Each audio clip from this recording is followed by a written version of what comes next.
Hi, this is Gray Crawford, and this is my article on the new moon in Taurus taking place on May 7th of 2024. Inside the stone, like heart of man, is a fire which burns up the veil, root, and branch. When the veil is burnt, he discovers all the stories of Kadir and the knowledge from us.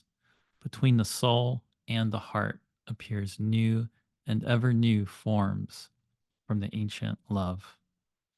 That is a quote from a poem by Rooney. Taurus is the exaltation of the moon and the earthly domicile of Venus, zodiacal terrain well suited for generative creativity and nurturing long term growth. So, typically described as a stable, solid, and steady zodiacal space, Taurus has been under the electrifying and emancipatory influence of Uranus since 2018 and has recently been the host of the liberatory, catalytic, and propulsive union of Jupiter and Uranus in Taurus. Rather than a place of cattle grazing, Taurus has become a place of stampeding bulls, earth shaking movement, and a revelatory insight that breaks us free from the past into new horizons of vision. Taurus is a sign of night with strong capacity for eternal reflection and reception, attributes that will be emphasized by the new moon in Taurus on May 7th. The Taurus new moon will initiate the first lunar cycle that breaks us free from the recent eclipses in April and March, making it an ideal time for inner descent into confronting whatever has been ruptured, stretched, or reshapen by an eclipse season that was further volatilized by Mercury's retrograde passage in Aries. As the reanimated moon in Taurus will be applying to a conjunction with Uranus and Jupiter in Taurus, there is immense potential for breakthrough ideas to burst forth from inner darkness like the bright bulbs of Beltane. Due to the innumerable humanitarian crises continuing to spiral out of control with bloodshed, combined with the economic uncertainty that multitudes of people are facing, there's been increased potential for anxieties and fears to become magnified to monstrous degrees in recent months. Material instability is acutely felt in Taurus, as a sign of the bull has a powerful drive to cultivate and maintain a stable foundation. Like the cycles of nature and the moon that wax and wane, expand and contract, generate and dissolve, we need to lay old desires to rest within the dark soil of Taurus and allow for death and change to have their way with us if we wish to truly connect with the vibrant growth that the new moon in Taurus can offer. The pace of change in the year and years ahead will be accelerating. And so instead of grasping for old sources of security that are in various stages of dissolution, it will be necessary to make contact with inner sources of fortitude that can help you transition into the emerging forms of support that will be taking shape. The Taurus new moon is an invitation for descent into realms of inner nourishment, where you may foster the emergence of the bold visions of Jupiter and Uranus into solid, tangible forms of support and inspiration. The moon will not only be in her exaltation of Taurus, but will also be enclosed by the benefic planets Jupiter and Venus, separating from a conjunction with Venus and Taurus and applying toward a conjunction with Jupiter and Taurus. Yet it is significant that both Venus and Jupiter are in their invisible phases of combustion, in which both are too close to the sun to be seen with light. Venus and Jupiter are both entering their solar phases of intense purification, decomposition, dissolution, and regenerative death. While their presence with the Taurus new moon is ultimately auspicious, you may notice their benevolence to be more readily available within hidden realms, inner recesses, and personal relationships. Venus and Jupiter are fertile planets that generate life and new growth. With both of them coming to the end of their cycles, the Taurus new moon will demand a letting go and being patient about the new creative directions that are starting to develop.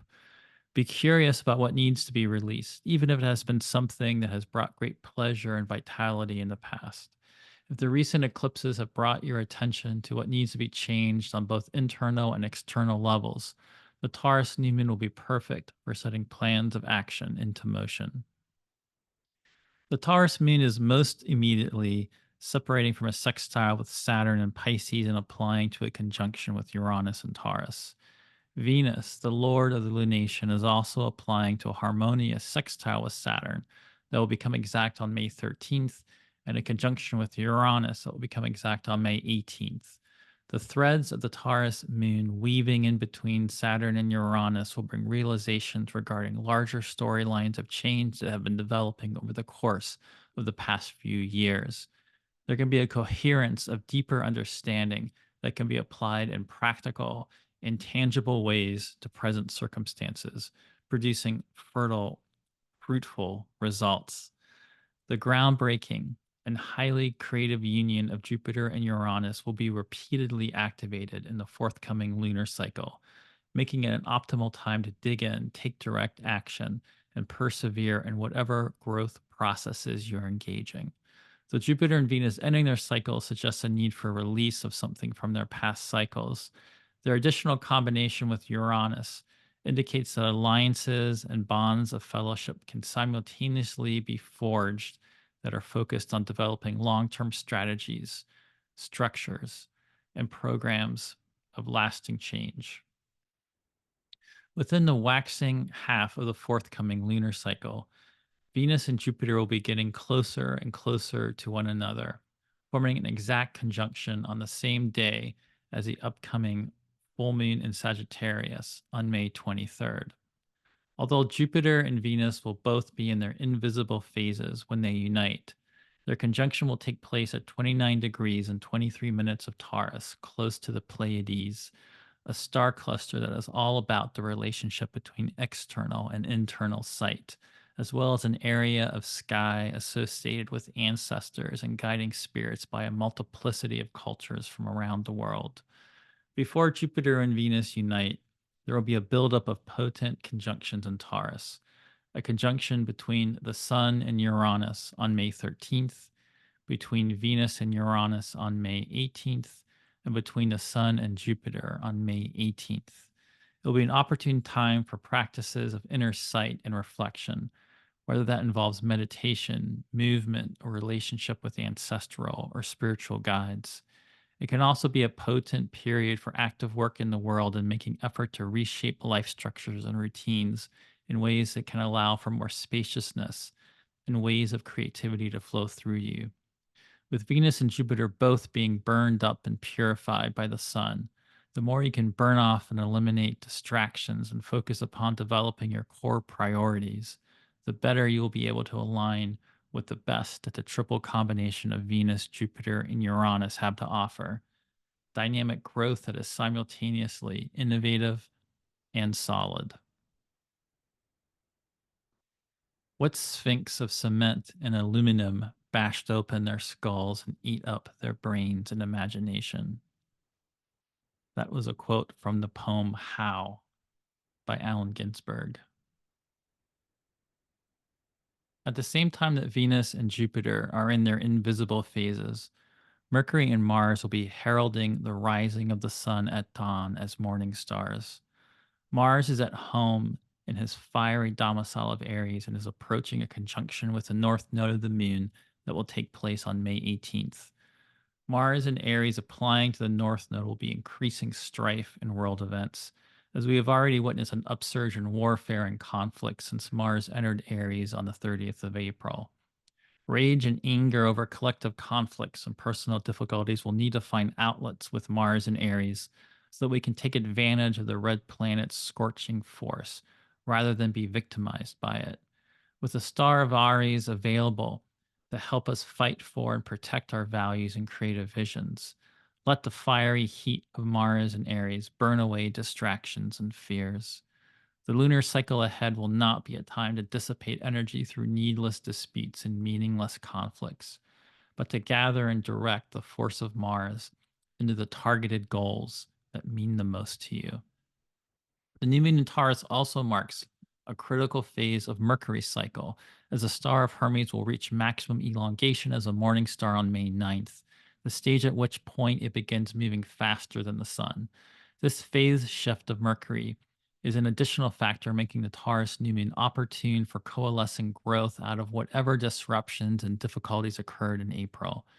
In particular, pay attention to whatever areas of your life you realized you needed to make changes within during the Mercury retrograde period from the 1st of April to the 25th of April, as Mercury picking up speed will also be accelerating our capacity for integrating the many inner changes that took shape during the retrograde. Gary Caton described this solar phase of Mercury as being similar to the Rubedo phase within alchemy in his book, Hermetica Triptycha. As we work to integrate the insights and changes in perspective realized during Mercury's retrograde journey, Caton noted that we should expect to endure a phase of chaotic volatility as we make a commitment to embody a new presence of being. A few days after Mercury reaches maximum elongation as a morning star on May 9th, Mercury will pass through 27 degrees and 13 minutes of Aries, where it's stationed retrograde on the 1st of April. This will mark the end of what is popularly called the shadow zone of Mercury retrograde. And so you may notice some significant processes coming full circle that go back to the beginning of April when Mercury stationed retrograde. Mercury will then enter Taurus on May 15th, a placement for Mercury that will be helpful in constructing long term visions of change in correspondence with Venus and the Sun moving through conjunctions with Jupiter and Uranus in Taurus. With Venus also present in Taurus and moving through conjunctions with Jupiter and Uranus, Mercury will be in position to help us apply the revelatory insights we receive in pragmatic ways in our daily life and creative work. The new moon is in the second decan of Taurus, associated with the Six of Pentacles Arcanum, illustrated by Pamela Coleman Smith. In the image, we witness a mercantile figure carrying scales of balance in his left hand while dispensing gold coins in his right hand to figures kneeling on the ground with tattered blankets begging for money. The Six of Pentacles card is typically associated with giving and receiving on the material plane. Like in the prayer of St. Francis, there is receiving found in the giving and giving found in the receiving, with the image of the scales further signifying a sense of internal balance and authenticity found in the process. Through inner harmony transmitted within collaborative exchanges with others, great success and productivity can be achieved in the material realm. As the second decan of Taurus is a face of the moon's reanimation here will give the meaning of the second decan of Taurus a more intensified presence. T. Susan Chang in 36 Secrets described the second face of Taurus as involving mysteries at the threshold, in part due to the major arcana of the High Priestess, the moon, and Hierophant, Taurus, having symbolic association with the second face of Taurus. Chang noted that the Six of Pentacles card involves both an act of benevolence that visually echoes the Hierophant card, while the High Priestess is also involved in the image of the Six of Pentacles as a spirit that moves one to generosity. Chang further wrote that the Six of Pentacles reveals the importance of taking the opportunity that arises within a window in time, a moment in weaving when the warp threads have separated just enough for the shuttle to fly through. Chang advised that drawing the Six of Pentacles can indicate finding harmony between your inner and outer selves, accepting and creating material opportunities for yourself and others, as well as finding the sweet cross-quarter magic of the present moment. With the disruptive and shocking influence of Uranus a major factor in the lunar cycle ahead, focusing on the mutual support available within our relationships will be a key to navigating unexpected changes. In Heinrich Cornelius Agrippa's The Celestial World, translated by Eric Perdue, the image for the first face of Taurus further supports the unlocking of mysteries that combine immaterial illumination with material generation. In the second face of Taurus rises a nude man holding a key in his hand. Though Agrippa described the virtue of this decan as bringing power, nobility, and authority over people, we can also imagine how the figure stripped bare of external garments of status has been rendered in his essential nobleness. Like an initiate into the mysteries who has stripped themselves of external trappings of success as part of traversing a death and rebirth, the figure has earned the key that will unlock the mystery of their own becoming. In this way, the key holder can signify the claiming of one's own authority and nobleness of spirit, more so than it being about acts of lording power over others in oppressive ways. Austin Coppock in 36 Faces ascribed the image of a linga yoni to the second face of Taurus, bridging images of procreative unions and wanton fertilization with the practice of virtuous action. Coppock described an alchemical process for the second face of Taurus, advising that the matters generated in this face must be attended to carefully and consistently, as dedication must join fecundity and passions to complete the picture this face provides.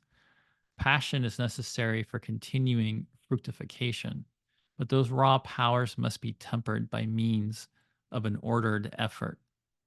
The disciplined ordering and structure necessary to bring works of inspiration to completion in the second decan of Taurus fits well with Venus and the moon in Taurus, both applying to harmonious aspects with Saturn and Pisces.